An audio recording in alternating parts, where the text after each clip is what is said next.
Hello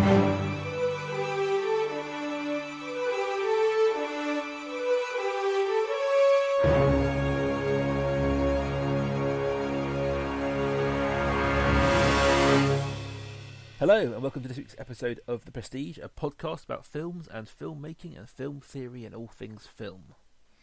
Each week we'll take one film and talk a bit about that, and then base our further discussions on a theme that's loosely linked to that film.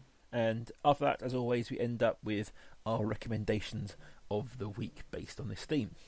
But let's get ahead of ourselves. Who are we and why should you care what we say? Well, the short answer to the second part of that is you shouldn't. But my name's Sam Knowles, and I'm a teacher and writer, and I teach about books and I write about books. My name is Rob Maythorne, and I work in the film industry as a colourist, working both on set as the shooting and afterwards as part of the editing process. And I've been doing that for the last 10 years now. 10 long years. It's still not as long as I've known you. That's true. That's true. It's Sam and I have known it since we were 12, so coming on 20 years of our lives now. That's depressing. You'd think we'd get on better. We'd like more things, we'd more friends, but here we are. But this week, guys, we're going to look at a film that is personally quite relevant to me, and that is the film Clerks, or Clerks, depending how you pronounce it. Right. I've spent the week training myself to say Clerks rather than... Okay, Clerks it is. We should go for that then. Clerks is the debut film from Kevin Smith, who's made a name for himself, certainly making it this kind of, I suppose, low-concept, chatty films over the years. And it's, from a personal point of view, one of the films that made me want to make films. I watched this probably late 90s on BBC Two on one of their late night film viewings, and I watched this, thought I could make that, and here I am now. Here you are talking about other people making films. Talking about it rather than doing it. So talk to us about Clerks then. So Clerks is essentially the story of a convenience store clerk called Dante, and it is a day in his life. It's possibly one of the worst days in his life, in that he's not supposed to be working, it's called in, and all things can go wrong, and you meet the characters that inhabit his world. It's certainly I suppose, over-the-top version of that world, so it's a comedy film. But it's shot in black and white, it's shot for basically no money. Kevin Smith called in his friends to be the actors. And it's probably one of the most famous instances of the American indie scene from the 90s. And basically it's one of those films where nothing really happens. We obviously, I'm happy to talk about spoilers, given it's been out quite a while, but the original ending of the film had Dante, as he was looking up, shot and killed in a robbery gone wrong. That was the original version of that film, and that's how it was originally screened. And then Miramax bought it and went, brilliant, lose the ending. And I think that was one of the best decisions, because it ends in such a weird kind of like, and we're done, a day's over kind of way. I think that tacking a death at the end would have been quite a strange epilogue to the film. It's hard to summarise the plot really, because there isn't really a plot in many ways. There are themes running through it about Dante and his girlfriend and his ex-girlfriend and his best friend Randall, who manned the video store next door. But it's not a narrative structure in the way that you're used to. But the one thing that stands out for me, the one thing that made me love it, is the way they talk is the closest thing in a film I'd ever seen at that point to the way that me and my friends talked. It talked about Star Wars. There's a whole scene about they debate whether the second Star Wars blowing up would have killed a lot of the contractors building it, and whether that was a good thing or a bad thing. And it felt more real in a way that I hadn't at that point seen in many films, especially ones that you get in the multiplexes. It's going back to a film we looked at a few weeks ago. It's very like, in that respect, the first scene of Reservoir Dogs. Yes, Their real life discussions. beginning of that. And I think that's, for me, I mean, obviously for my filmmaking journey, it's lo-fi sort of aesthetic, kind of, I can make that. But for me, it was, as we said in Tarantino, it's the pop culture. It exists in a time, and the two main characters, Randall and Dante, seem like good friends. You know, there's a whole sequence halfway through the film where he closes the shop to go and play hockey on the roof, and that really has no bearing on the rest of the film. It has. It's not it's not Chekhov's gun. At no point does that come up again. There's no point is it important. You just get the feeling that Kevin Smith liked hockey and wanted to shoot a hockey scene. And that, I mean, I love this film, and I almost love it so much that I'm happy to love almost anything Kevin Smith makes, even the slightly more shoddy ones he's done in the later years. Yes. But for me, it was really kind of like a blast out of nowhere of what films could be versus what I'd seen at that point. This was, I say, over sort of 15 years ago when I first saw it the first time. I think you could go further and say pretty much anything Kevin Smith has done has been downhill from this point, because it's all been pretty shoddy. This is a brilliant film, but there's been a lot of dross from View Askew since. I would... I'm trying to think how to... Just to run through, I think I like Mallrats. Okay. And I like... But I like Chasing Amy. Chasing Amy is very good, I think. That's a pick up from Mallrats. Dogma, it's alright. Jay and Silent Bob Strikes Back is funny if you've seen all the other ones to death, but outside of that isn't. Clerks 2, hit and miss. I'm trying to think what else then. I did like Red State. I don't know that. I just know the main ones. Red State is Kevin Smith made a non-comedy film about basically about the Westbury Baptist Church. Oh, right. A fictionalized version of that, and it's kind of like, I mean, you know, between Clerks and that, Kevin Smith made things like The Other Guys and that sort of thing, and you're like, where's this been? This is This is a really good film. It's small. It isn't funny. It's got John Goodman in it. And a couple of people you recognise from other places, but it's really kind of almost psychological horror. Oh. And if you didn't know it was a Kevin Smith film, you wouldn't think it was. And it recently he's gone and made Tusk. Yes, his recent film, which I haven't seen, but sounds quite weird. Although, having said that, they're very. I mean, I came across a plot synopsis of Chasing Amy this morning when I was looking at this, and I thought I dreamt it when I first saw it, but it really does happen like that. There's Ben Affleck and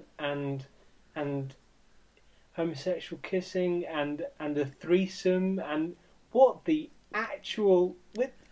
going on here? Weirdly, Chasing Amy is based on his relationship with Joey Lauren Adams. Yes, who was Chasing Amy.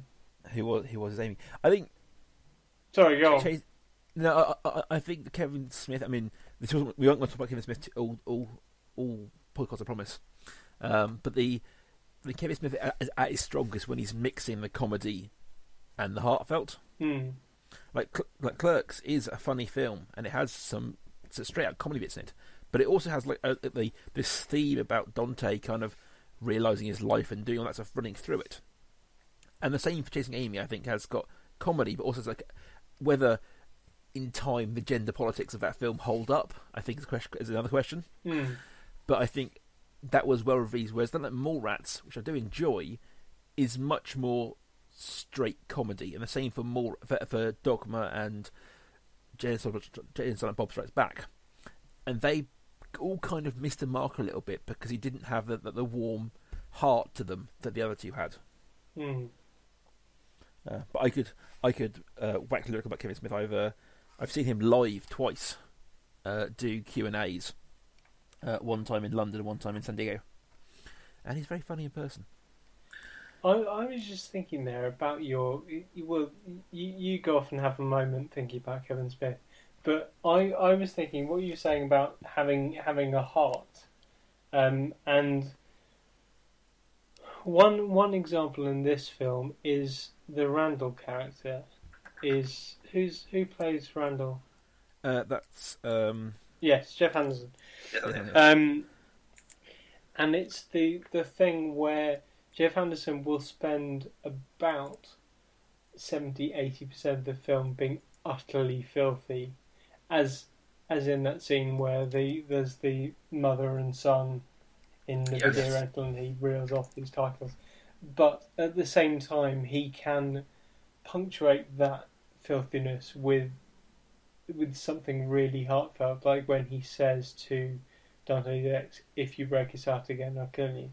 Yeah, I mean that's I think that's one of the strengths of the Randall character is that kind of he knows who he is. I think it's telling that Kevin Smith wrote that character for himself, right?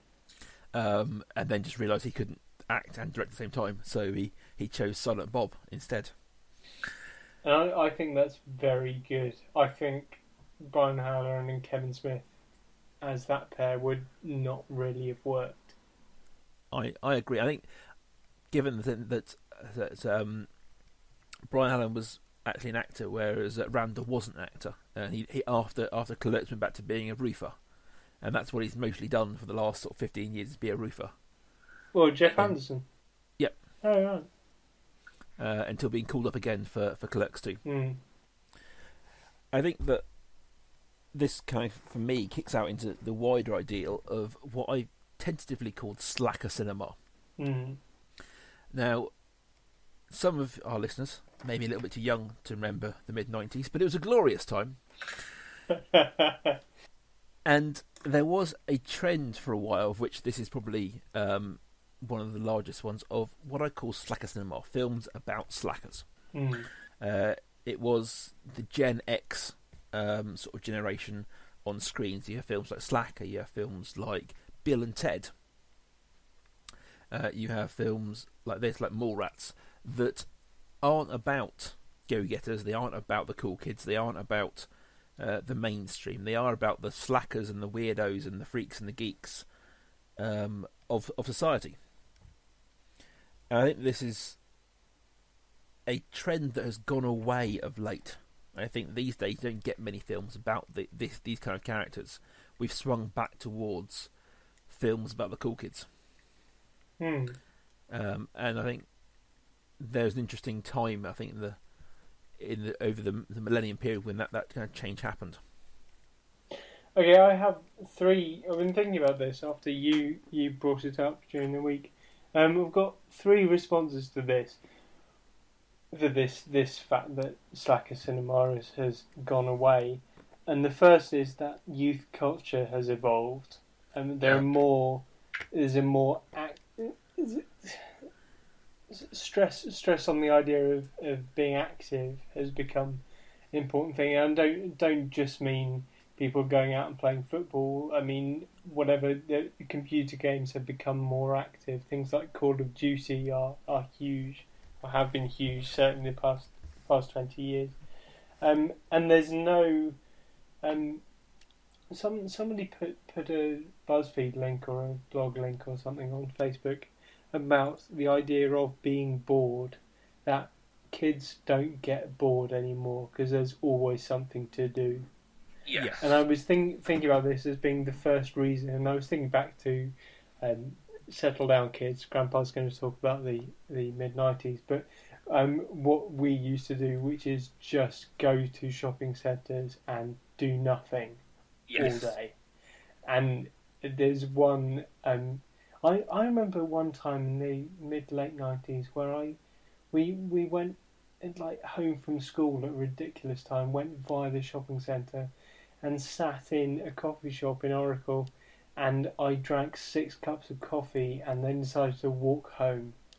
And you just don't get stupid stuff like that anymore. So that was the first thing. The second thing is the idea of there being this drive after the millennium towards making something of oneself, there's a lot of self-improvement being hammered home, and whether that's someone like Tim Ferriss more generally, or self-improvement in particular areas, that's become important. And then the final one was to do with the idea of cinema having changed. I wondered whether you don't get people like Kevin Smith anymore, who had no money so had to film in black and white, had no money so had to film in the convenience store they used to work in. You don't get budget filmmaking anymore. This is something I don't know. This is completely outside my comfort zone. I don't know anything about this, but I wondered whether young filmmakers don't get that anymore. I think you're right on all those points. I think there's a couple of things I'd add to them. We're talking about the second point you had about self-improvement. And I think a lot of that might come down to jobs. Now, Sam and I are... I'm 32 and Sam's 31. 31? Correct, yeah. And when we left school, there wasn't a jobs crisis. We both, we went to university, and there was never an assumption. There's never the thought of, well, it's a crowded job market. We won't get a job out there. That wasn't part of the national discourse in the way it is now. That people leave university and there just aren't any jobs. So, I wonder whether that's birthed this idea of that slacking isn't an option. Minimum wage jobs. You can't just get a minimum wage job in a shop somewhere and slack away, because there are 10 other people who want that job who work harder for it than you are. I was thinking about that when Randall says to Dante in Clerks something like, well, if you're not happy, just quit and get another job. They're 10 a penny, and you must be qualified for at least one of them, or something like that. And I thought about that and thought, that's not true anymore. No. I think, just to keep back to our pop culture one from previous weeks about Tarantino, like, the references are good here, that they aren't relevant references, but that one bit, I thought the same thing. I thought, you can't just go and get another job. No. These days, no matter how qualified you are, you just can't go and get another job. And your third point, which I have to remind me what it was now. I can't remember anyway. It was about cinema's technicality changing. Yeah, I think that this I think is one of the points I had about why this happened when it did. I think that these films existed in a weird time in the world in which filmmaking technology had become cheap enough that it was democratized, that people could go and max out credit cards and make a film. But we hadn't yet got democratized points of distribution, by which I mean things like YouTube and online video. Whereas now, if you want to go and make a film, you grab a mobile phone, you put it on YouTube, and you're done. Kevin Smith didn't have the option of putting it on YouTube. He had to go and make a film that he could sell. And I think that's where these lo-fi slacker films of the late 90s helped them exist, is because the sort of the handover of the two technologies. You could go and make a film cheaply, but you didn't have the option to not have it in cinemas. There wasn't a YouTube in the 90s to kind of put it. If you made a film, either it went to festivals and cinemas or it didn't go anywhere. There was a burgeoning sort of DVD home market and VHS market, but unless you were in the straight up schlock horror, there wasn't a market for that. Why I think of the Kevin Smith ones, I really rate this film, and I'm not so on board with the others, is it's the fact that there are video rentals in this, and it talks so much about the process of making a film, is something I really like about this film in particular. Yeah, I mean, I think that it's strange. I was watched it this week, and it is like he goes and rents videos. RS Video Store, where Randall works, just wouldn't exist today. But somehow that doesn't feel dated. No, because we still watch films, and if anything, if we think about Netflix these days, there's more film renting has kind of come back. It died off, and it's kind of come back in a different format. In a completely different way. But the same principles of picking a good film have come back in certain ways. And I think that I was thinking, and it came to me last night, and I think one of the turning points as I look at the history of cinema is the film Clueless. Now, I know that's not what any of you expect me to say. You could have given me 100 years and I would not have come up with that title as an end to that sentence. I know, but if you look at, especially in sort of the high school movie genre, up until that point, it was very much about the nerds, about the slackers, about the weirdos. You know, like 10 Things I Hate About You is about two little weird kids trying to get the girls. These films are about the weirder kids. Then along comes Clueless, and it's about the most popular girl in school. It's about the most popular girl in school and her popular friends, her rich, pretty, preppy friends. And it's a brilliant film. I'm not bashing it in any way. I think Clueless is an amazing film. But I think that was genuinely, when that came out, that was a turning point especially in high school films, towards the let's be about the popular kids. Let's be about the confident, optimistic kids rather than the darker, weird ones. Yes. See, I pulled it back from being a really random reference. Yeah. No, I get you. But I do think there's something to be said there about the landscape of cinema, how it sort of ebbs and flows between this positive, this optimism, and the downbeat attitude as well. But even within Clerks, you've got Dante and Randall, whose prospects are similar, and they're both the weird kids from high school.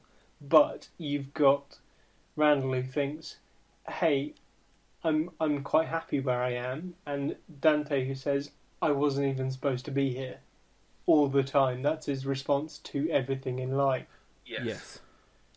So even within this division of popular versus outcast, you've got these people with different attitudes to their lot in life. I think another great example of that is if you check out the TV show Freaks and Geeks. That's another one. It stars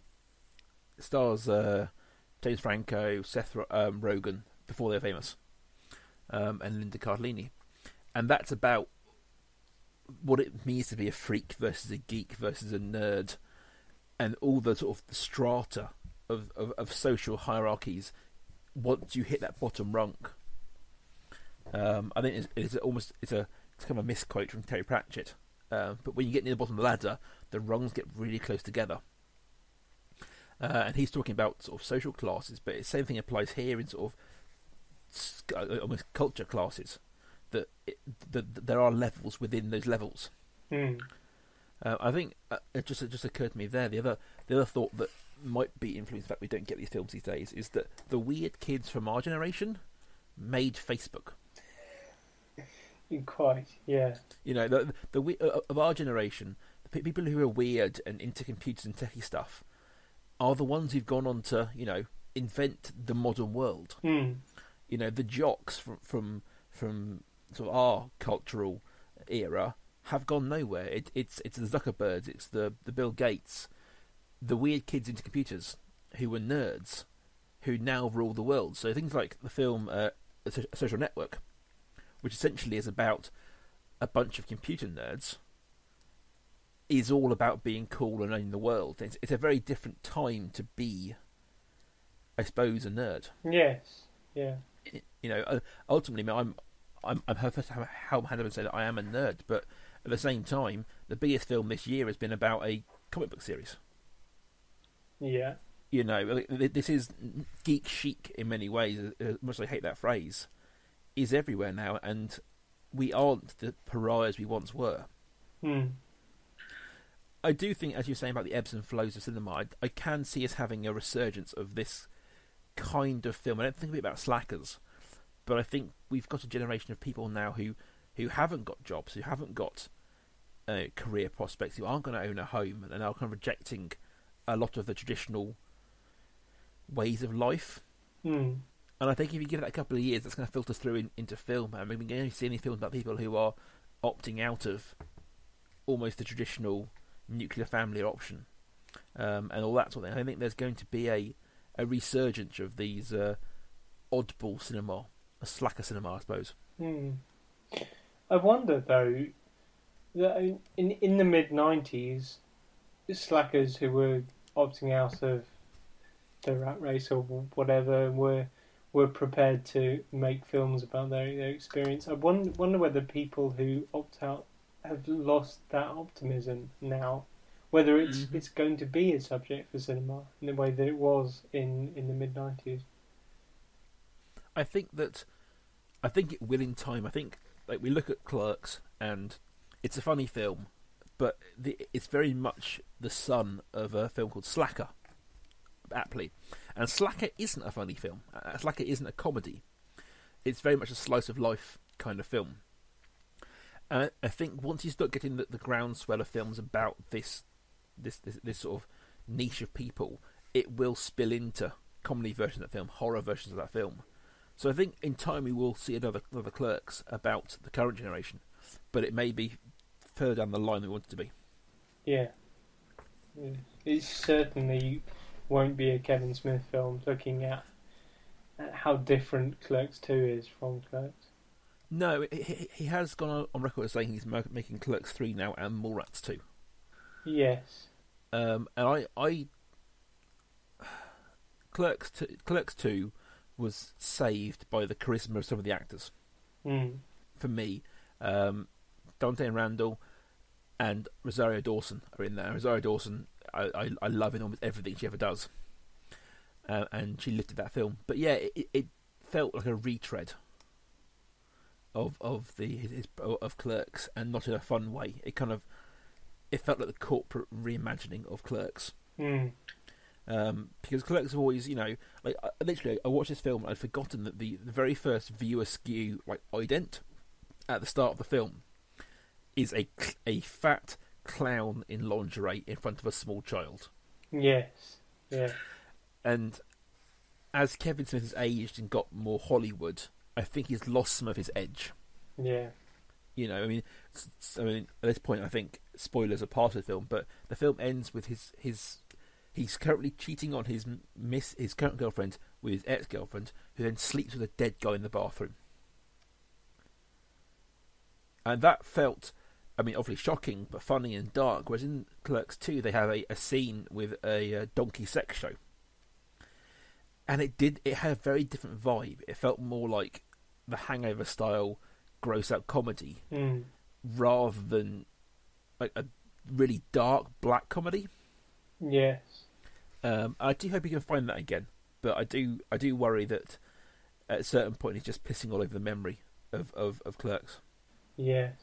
I think there's not that I've managed to avoid the Hangover films, but it feels like that is something that you could quite easily take Clerks and think, oh, this is all about gross out comedy. Let's just have some more of that. Yes. I think Clerks has been imitated thousands of times, sometimes well, sometimes badly. And I think, as it's in the past, when people, I think we did our very first week on sequels, and this kind of comes in the same area. The reboots, sort of inspirations of films. If they miss the point of the film, if they miss the heart of the film in the first place, it's not going to land as well. Yeah. And that goes back to what you were saying about the film having a heart. And that's not something that can be said for Dogma or for something like Jay and Silent Bob Strikes Back, which is, as you said, only funny if you find the rest of it really funny and you've been on board with the other characters. Given that you've got Ben Affleck playing essentially three characters in film, including one which is himself, if you don't get all the references in Jay and Silent Bob, you're just not going to get them. No, it's a confusing film to the non-fan, certainly. And there's a film he made called Zack and Miri Make a Porno, which it felt like someone trying to make a Kevin Smith film. It had a bit of gross out in there and a bit of pop culture, but also a bit of heart. But it felt like kind of identity kit, like someone's putting I need a bit of that for Kevin Smith, I need a bit of that. And I mean, as much as I love him, I would agree with you that I think that Clerks is the pinnacle of his work. But I think that's a good wading into the world of Slacker Cinema and our theories on it and why it is. I hope it comes back myself, but we shall see. But as always, recommendations. Okay, well, you should go first then. This is more your. Fair enough. I'm going to recommend 2 films this week. One of which is, I believe, one's pre-Clerks and one's post-Clerks. The pre-Clerks one is Fast Times at Ridgemont High. This is I think a late 80s high school comedy, and it's very much in the kind of, it's about the weird kids who don't get laid. You know, it's about the strange ones who work in strange jobs, who have strange friends, and it's brilliant. It's Judge Reinhold. It's got a very, very early appearance of Nick Cage in it. It's well worth checking out. So when was this made? I'm going to say 89, but I don't honestly know offhand. If you give me 2 seconds, I can Google as I go here. But it's kind of, it's very much in the same kind of theme as Clerks. Ridgemont High. Let's have a look. I'm just Googling it now. You can tell we're prepared for this. 82, much earlier than I thought it would be. Oh, right.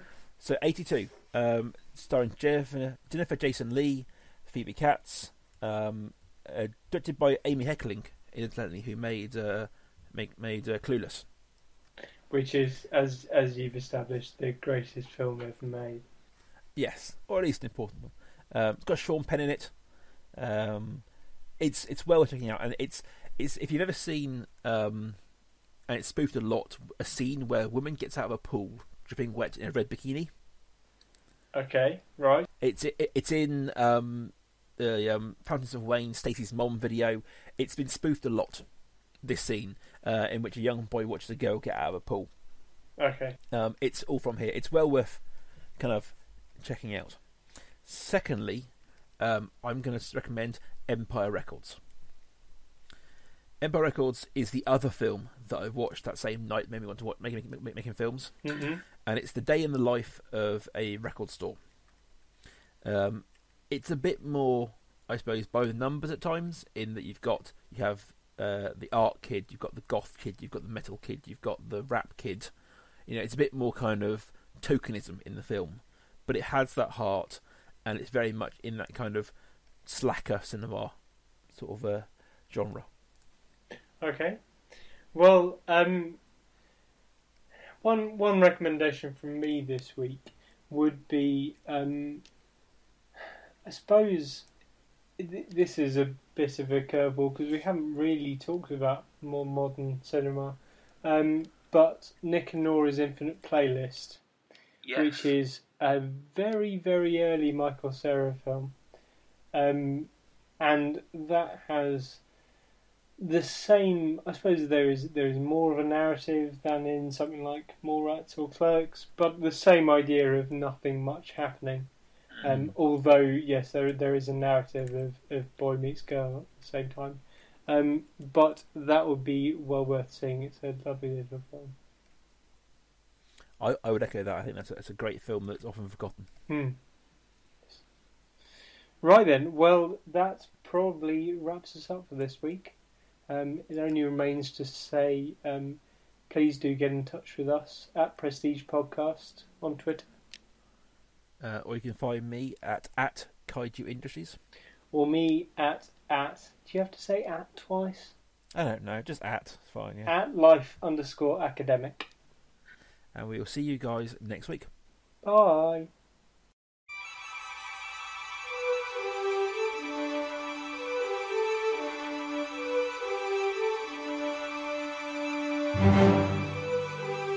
The Prestige is a Kaiju Industries production. Check out their other work at facebook.com/Kaiju Industries. Rawr. Arr.